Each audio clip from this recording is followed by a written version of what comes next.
অনেকদিন পর কিন্তু 2025-এ এসে এই আইটেল ফোনগুলো আপডেট নতুন করে নিয়ে এসেছে।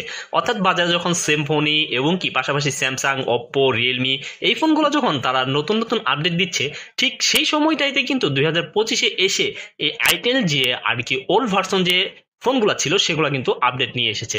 এবং আরেকটা জানার মজার বিষয় হচ্ছে সেটা হচ্ছে আপনার ফোনটা আপডেট দেওয়ার পরে গ্রিন লাইন পড়বে কিনা বা হ্যাং করবে কিনা। এটা মূলত আমরা আপডেট দিয়ে দেখেছি। মূলত আমার ফোনটা আপডেট করার ফলে কেমন সার্ভিস দিয়েছে, অর্থাৎ আমি এটা আপডেট করার ফলে প্রায় 1 মাস চালিয়েছি এবং এই 1 মাসের যে একটা অভিজ্ঞতা রয়েছে সেই অভিজ্ঞতা থেকে আমি আপনাদেরকে বিস্তারিত বলে দিচ্ছি। অর্থাৎ আপনি যদি আপনার ফোনটাকে আপডেট করতে চান তাহলে কিন্তু অবশ্যই 50% উপরে কিন্তু আপনাকে চার্জ রাখতে হবে। এটা হচ্ছে নাম্বার ওয়ান।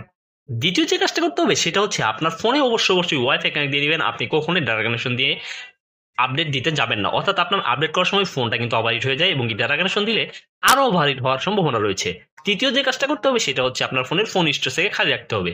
চতুর্থ কাজটা হচ্ছে সেটিংসে চলে যাবেন। সেটিংসে চলে গিয়ে আপনি কিভাবে আপডেট করবেন সেটা আমি দেখিয়ে দিব এখন। এইখান থেকে আমি সেটিংসে চলে এসেছি। তারপর এখানে সিস্টেম নামে একটা অপশন দেখতে পাবেন, আপনি সেই সিস্টেমে চলে যাবেন। আমি সেই সিস্টেমে চলে যাচ্ছি। সিস্টেমে যাওয়ার পর এখান থেকে আপনি স্ক্রল ডাউন করতে দেখতে পারবেন সিস্টেম আপডেট নামে একটা অপশন রয়েছে। দেন আমি সেই সিস্টেম আপডেটসে ক্লিক করে দিব। ক্লিক করার পর এখানে অনলাইন আপগ্রেড নামে একটা অপশন রয়েছে, আমি দিই অনলাইন আপগ্রেডে ক্লিক করে দিব। তারপর এখান থেকে রিসুম নামে একটা অপশন দেখতে দেখতে পাবেন, সেই রিসুম নামে অপশনটাতে ক্লিক করে দিবেন। আপডেট সাইজ হচ্ছে 111 MB। এইখান থেকে আপনি কন্টিনিউ নামে একটা অপশন দেখতে পাবেন, দেন কন্টিনিউ ক্লিক করবেন। কন্টিনিউ ক্লিক করার পর এখান থেকে কিন্তু আপনার আপডেটটা শুরু হয়ে যাবে। অর্থাৎ আমার ফোনে কিন্তু এখন আপডেটটা শুরু হয়ে গেছে। এই মুহূর্তে আপনি আপডেট করার সময় আপনার ফোনের কখনোই কখনোই কোনোভাবেই অফ করবেন না। এই বিষয়টা আপনাকে অবশ্যই মাথায় রাখতে হবে। যদি আপনার ফোনটা অফ করেন তাহলে এটা অন হওয়ার সম্ভাবনা নাই বললেই চলে। অর্থাৎ অন হয়ে এই জাস্ট আইটেল লোগো রেখা এসে আটকে থাকবে। এইটা আপডেট করার সময় আমার মোটামুটি প্রায় 10 থেকে 15 মিনিট লেগেছে। সো অবশ্যই এটা যখন আপনি এই সিস্টেম আপডেটটা করবেন কখনোই নিরাশ হবেন না। এবং কি সিস্টেম আপডেটের সময় অবশ্যই ফোনটাকে যদি পারেন তাহলে চার্জ বেশি করে রাখতে।